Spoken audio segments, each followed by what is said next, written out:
muslim yang sangat baik, muslim yang cemerlang. Sidang jemaah yang dirahmati Allah, di antara syaratnya yang pertama adalah qawiyul iman, mantap dan kuatnya iman. Setiap muslim wajib mengkondisikan imannya, mengasah dan mengasuh imannya, menambah imannya, agar dia punya iman yang mantap. Iman yang mantap adalah salah satu kekuatan untuk menghadapi cabaran-cabaran dalam hidup. Sidang jemaah yang dirahmati Allah, Rasul suatu hari pernah khawatir ketika beliau baginda Rasulullah menyampaikan dalam hadisnya yang semua kita sudah hafal mungkin, bahwasanya akan datang suatu masa umat Islam ini seperti hidangan, seperti makanan yang terletak di atas meja makan, direbut oleh orang, diambil oleh orang, dilempar ke sana kemari. Tuan-tuan kalau duduk di meja makan, ada yang suka masakan ini, wah ini enak, kata yang lain di sana, kalau enak coba saya. Dioper, dilempar lagi, dibuang lagi ke sana kemari, diaduk-aduk sampai hancur dan porak-poranda. Ini kondisi yang terjadi di tengah dunia Islam hari ini. Orang yang duduk di meja makan membuat berbagai macam permainan, yang menjadi bahan permainan itu adalah umat Islam. Sidang jemaah yang dirahmati Allah, sahabat terheran. Amin qillatin nahnu yawma idzi ya Rasulullah. Apakah kami ketika itu sedikit jumlah kami ya Rasulullah? Rasulullah mengatakan tidak. Bahkan kamu banyak. Kita banyak. Kamu banyak.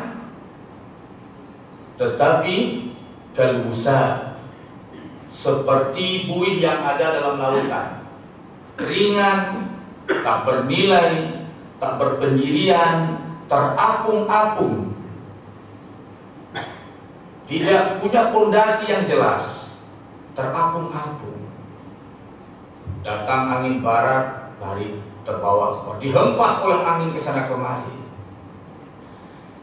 Sidang jemaah, di antara penyebabnya terjadi hal seperti ini adalah dhaiful iman. Iman lemah.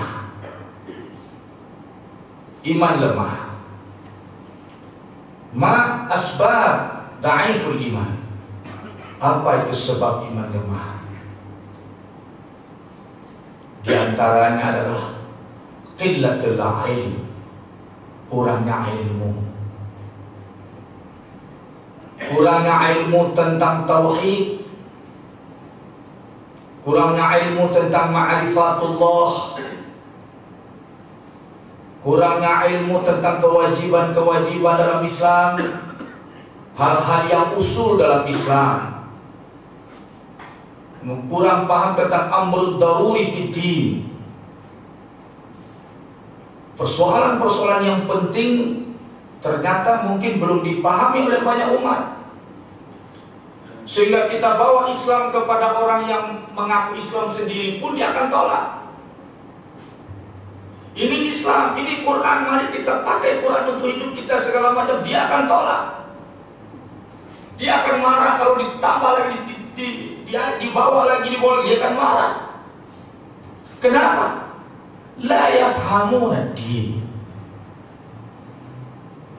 Karena tidak paham. Maka yang membuat qawiyul iman itu adalah paham tauhid dengan benar. Tauhid rububiyah, tauhid uluhiyah, tauhid asma wa sifat. Setelah paham, laksanakan, imani. Singkat saja, apa tauhid uluhiyah rububiyah? Tauhid rububiyah mentauhidkan Allah dengan keyakinan kita, bahwasanya kita yakin Allah yang telah menciptakan kita. Kalau Allah yang menciptakan kita, 100% Allah berhak terhadap diri kita, dan ini hak Allah 100% terhadap diri kita. Hak Allah 100% terhadap harta kita, hak Allah 100% terhadap apa yang kita punya. Untuk umur kita, untuk ketaatan kita, untuk tenaga kita, semuanya hak Allah Subhanahu wa ta'ala. Sehingga kita tidak akan berikan hak ini kepada selain Allah Subhanahu wa ta'ala, kecuali kalau Allah mengizinkan dalam rangka memberikan hak kepada dia melalui hal-hal yang lainnya. Sidang jemaah, yakin gak diri kita ini 100% milik Allah? Coba, yang sudah pergi haji, umroh, memakai kain ihram, dicabutnya rambutnya, dipotongnya kukunya, dia kena denda gak? Bayar dam gak? Bayar dam. Harus bayar dam. Padahal ini kuku kita, ini rambut kita. Tapi ketika itu Allah ingatkan, itu milik Allah. Kalau Anda langgar, Anda potong, Anda bayar. Allah yang punya. Jadi artinya 100% yang ada pada diri kita, walaupun kita kan hari ini orang hebat yang ternyata kita ini milik Allah 100%. Kita orang terkaya hari ini adalah milik Allah 100%. Kita orang yang segala macam kita punya milik Allah 100%. Sehingga rambut saja kita potong dalam berpakaian ihram, kita kena denda oleh Allah Subhanahu wa ta'ala. Untuk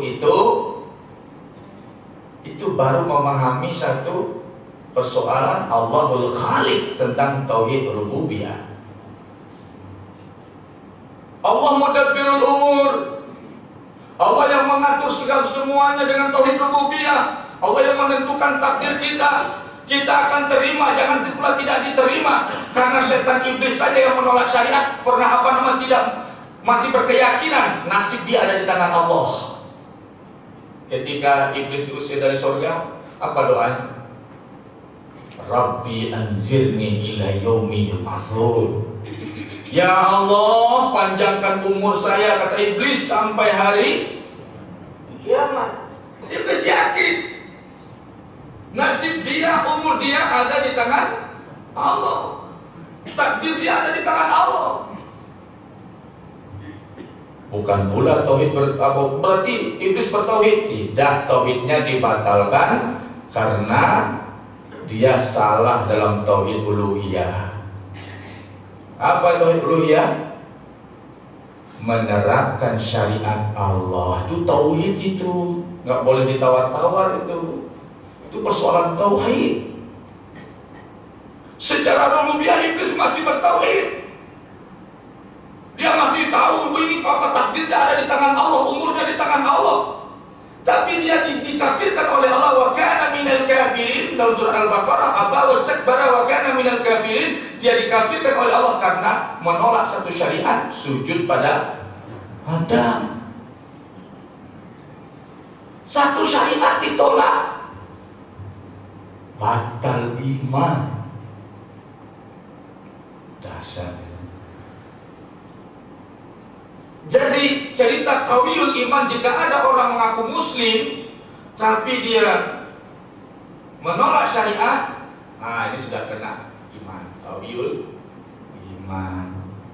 Oh, saya menolak yang ini tidak. Saya kan tetap sholat. Iblis itu menolak sujud pada Allah atau gimana? Yang ditolak iblis apa? Sujud pada Adam. Dia tidak tolak sujud sama Allah. Satu syariat saja jadi ditukar bangsa ini, namanya iblis. Dilaknat, dikafirkan, dikeluarkan dari surga. Satu syariat. Kenapa? Karena syariat urusan tauhid. Nah, paham tuh? Jadi kalau dianggap syariat ini kan persoalan hukum, kita boleh terserah. Saya menyampaikan kaji saja. Satu syariat dasar itu. Oh, sekarang kita tolak syariat banyak, ingin masuk surga, marah iblis, katanya saya sudah dalam surga, tolak satu dikeluarkan. Ini tolak banyak, masuk surga. Hebat, nggak adil, kan? Mustahil. Apalagi hukuman sama iblis? Khalidina finnar, abadi dalam neraka. Satu syariat menyebabkan orang abadi dalam neraka jika ditolak secara keyakinan. Yang itu dia. Yang kedua tadi qaulul iman, yang kedua mutabbikan li syariatillah, mengamalkan syariat. Keterangannya sudah menyangkut dengan yang pertama tadi. Saya tambahkan saja secara, saya berikan sebuah iktibar. Orang kalau ada yang menolak syariat, dia tidak adil. Maksudnya dia boleh memperlakukan kepada Allah menolak syariat, tapi sebenarnya kalau dia diperlakukan seperti itu dia tidak terima. Contohnya apa? Ada seorang suami, dia punya istri, menikah. Terus kata suami, saya maunya begini. Setiap suami menginginkan istrinya untuk melaksanakan perintah dia. Misalkan biarkanlah perintah makan saja. Masakan saya ngasih, istriku tolong saya dimasakkan nasi. Istrinya memasakkan nasi untuk orang lain, suaminya tidak. Atau suaminya sakit dan suaminya sakit parah, sementara istrinya ada pula teman laki-lakinya yang sakit juga. Kata istrinya, saya tak boleh bantu abang. Kenapa? Teman saya juga sakit. Suami terima nggak? Terima nggak suami? Ada yang bisa terima nggak?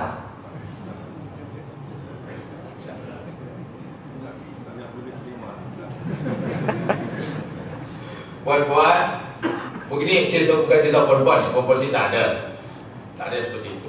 Ini perumpamaan. Kita saja, kenapa kita tidak mau terima? Karena kita suaminya, kita pemimpinnya, kita yang menafkahi dia. Dan sudah ada aturannya, tapi dia mentaati peraturan orang lain. Dia malah mengurus orang lain, melayani orang lain dan melayani suaminya.